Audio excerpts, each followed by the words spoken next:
Party के माननीय राष्ट्रीय प्रवक्ता डॉक्टर सुधांशु त्रिवेदी जी आपको संबोधित करेंगे। मेरा विनम्र निवेदन है सांसद डॉक्टर सुधांशु त्रिवेदी जी से आपको संबोधित करें। मित्रों, श्री राहुल गांधी जी अपने चिर परिचित अंदाज में विपक्ष में हैं और चित्र विचित्र प्रकार से भारत विरोधी विश्वमन में संलग्न है। परंतु इस बार जो हुआ है वो अपने आप में बहुत गंभीर और पूरे देश के लिए विचारणीय है।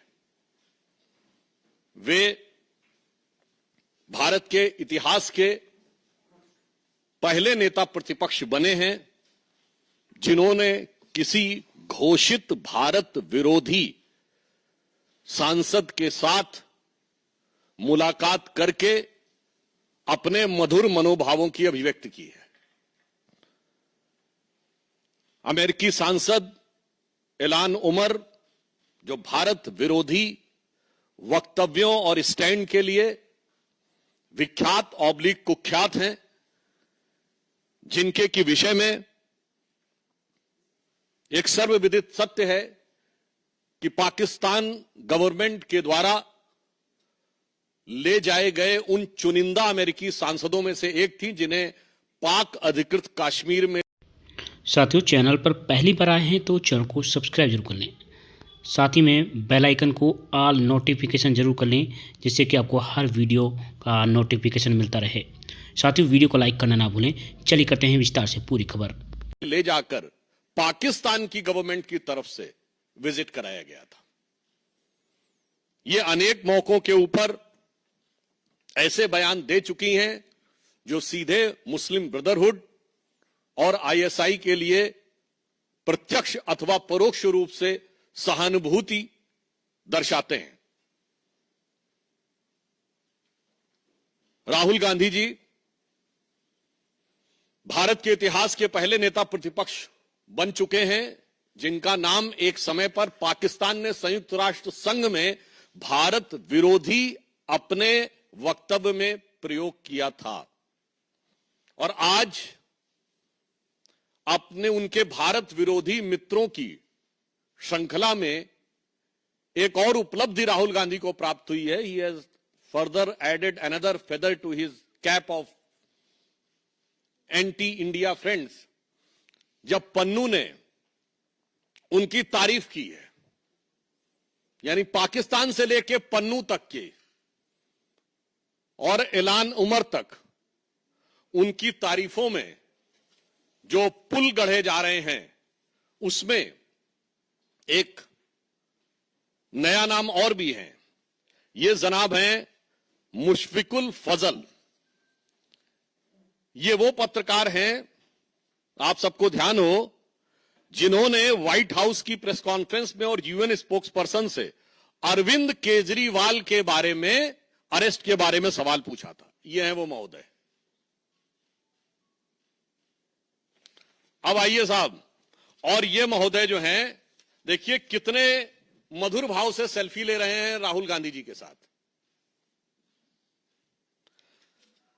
और राहुल गांधी जी और उनके चच्चा जो बता चुके थे कि वेस्ट वाले अरब से आए हैं और नॉर्थ वाले यूरोप से आए हैं, ईस्ट वाले चाइना से आए हैं, दक्षिण भारत वाले अफ्रीका से आए हैं, ये चतुर्दिक प्रतिभा के धनी जो इनके सैम हैं, उनके साथ ये बैठे हुए हैं। अब ये इल्हान उमर के साथ मुस्कुराहट बिखेरती हुई और हर भारतवासी को दिल को चीरती हुई यह तस्वीर है। इस विजिट में उन्होंने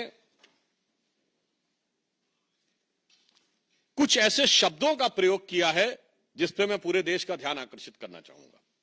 ये वर्ड्स उनकी डिफरेंट स्पीचेस में आए हैं।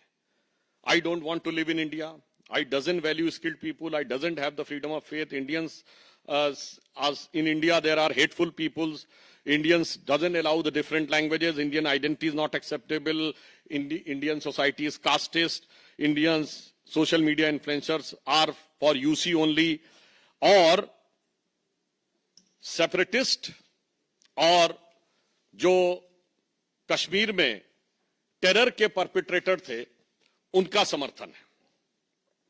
अब यहां पर मैं एक बात थोड़े दुख के साथ कहना चाहूंगा। मित्रों, आज 11 सितंबर है। 11 सितंबर का दिन दो चीजों के कारण विश्व और भारत के इतिहास में अविस्मरणीय है। एक बहुत दुखद याद जुड़ी हुई है 11 सितंबर से 9/11, और इस समय संयोग से राहुल गांधी अमेरिका की धरती पे हैं।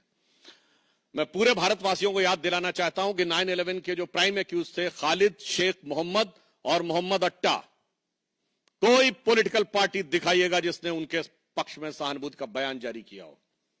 कोई टीवी चैनल दिखाइएगा जिसने 9/11 के बाद इन लोगों के पक्ष में सहानुभूति दिखाई हो।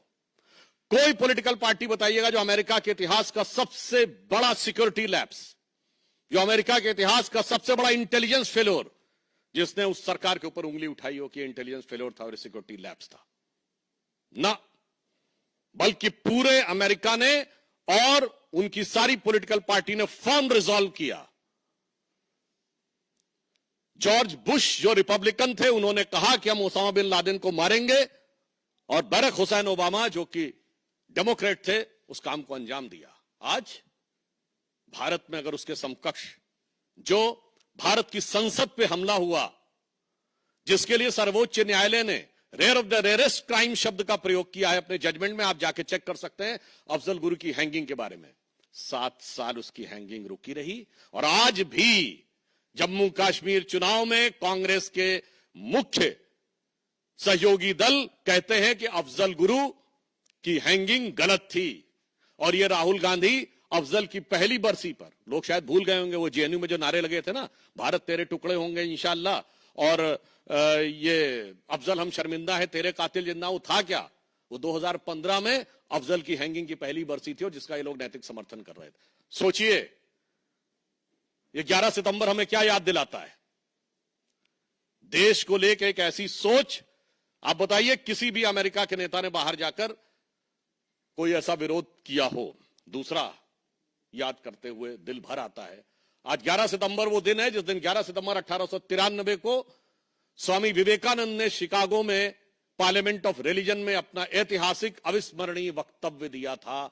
दुख, 29 साल के उस युवा सन्यासी ने भारत की वो प्रतिष्ठा बढ़ाई थी कि शिकागो हेराल्ड ट्रिब्यून ने यह लिखा था कि इस युवा सन्यासी के पास लगता है ज्ञान का वो समुद्र है जिसकी एक बूंद भी हमारे सारे विद्वानों के पास मिला के नहीं है। और एक 54 साल का युवा आज जाकर भारत और भारतीय संस्कृति को लांछित करने, अपमानित करने की कोई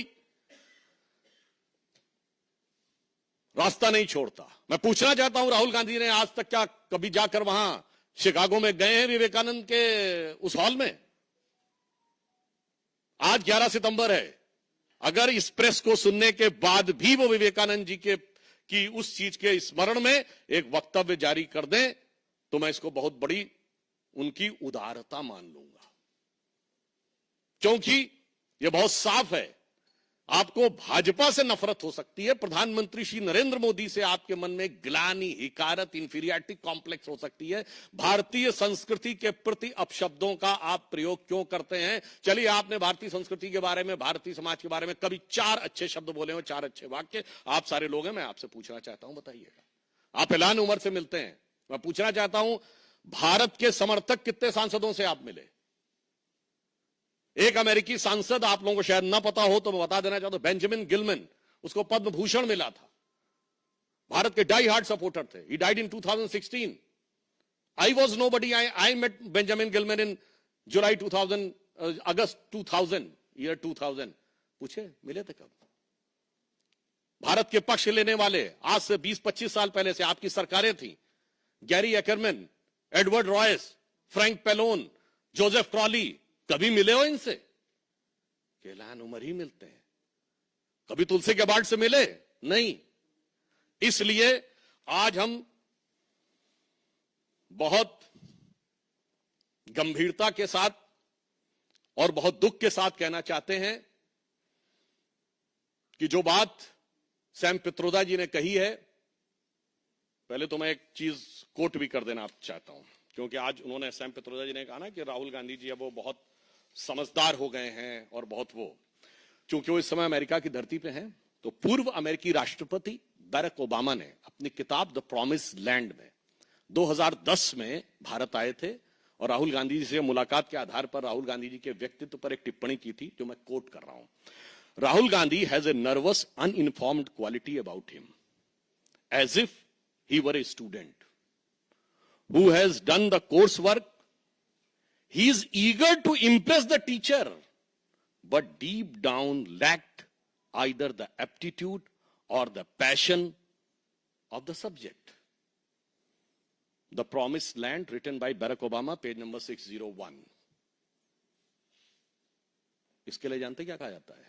आप लोगों में से जिन लोगों ने इंग्लिश लिटरेचर पढ़ा होगा या यूरोपियन हिस्ट्री पढ़ी होगी, तो उसमें एक फ्रेज है, एक किंग जेम्स फर्स्ट होता था, जिसके सारे दरबारी उसको बहुत बुद्धिमान मानते थे और बाहर वाले समझते थे हमेशा कुछ ना कुछ ऊल जलूल करता है। तो इसको शब्दशः ना लिया जाए।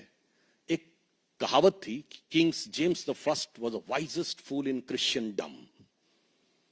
सो in my opinion the same thing applies to Rahul Gandhi for Congressdom. अब यहां मैं कहना चाहूंगा कि जो बात अंकल सैम ने कही है, मैं उनकी बात से सहमत हूं। जो उनको संज्ञा दी जाती थी, अब वो नहीं है। अब वो बचकानी हरकतें नहीं कर रहे हैं, अब वो खतरनाक और शैतानी हरकतें कर रहे हैं। अब वो हर उस ताकत के साथ हैं जो भारत को कमजोर देखना चाहती है, भारत को झुका हुआ देखना चाहती है। और मैं कहना चाहूंगा, एक तरफ हमारे प्रधानमंत्री श्री नरेंद्र मोदी जी के नेतृत्व में भारत गर्व, विकास और सांस्कृतिक स्वाभिमान के साथ ऊपर उठ रहा है, दूसरी तरफ वो लोग हैं जो पूर्व में जाकर, मैं आप लोगों के विवेक पे छोड़ता हूं, वो कहते थे कि डिफेंडर्स ऑफ डेमोक्रेसी अमेरिका और इंग्लैंड चुप क्यों हैं। बस राहुल गांधी का एक वक्तव्य कोट करता हूं पॉलिटिकली, जो उन्होंने मार्च 2023 में इंग्लैंड में बोला था। जब उनसे पूछा गया था मुस्लिम लीग से आपका गठबंधन है, Muslim League is absolutely secular, I am having no problem about it, and BJP is communal. तो मुझे लगता है हर चीज का आदर्श विदेशों में ढूंढने वाले लोग हमेशा, विदेश से ही अपनी प्रेरणा लेने वाले लोग आज विदेश में ही जाकर भारत के विरुद्ध दुष्प्रचार कर रहे हैं। यह दुखद है, निंदनीय है, भर्त्सना योग्य है।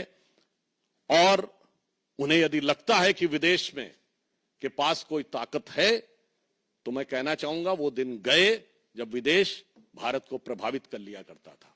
आपको लगता होगा विदेश का प्रभाव, तो एक पंक्ति में कहते हुए अपना विषय समाप्त करना चाहूंगा। इन सारे लोगों के लिए जो आज भी अपना सोर्स ऑफ इंस्पिरेशन अब्रॉड से ढूंढते हैं कि अपने वतन पर सदियों तक है रही हुकूमत गैरों की, अपने वतन पर सदियों तक है रही हुकूमत गैरों की, लेकिन कुछ चेहरों पर अब तक धूल है उनके पैरों की।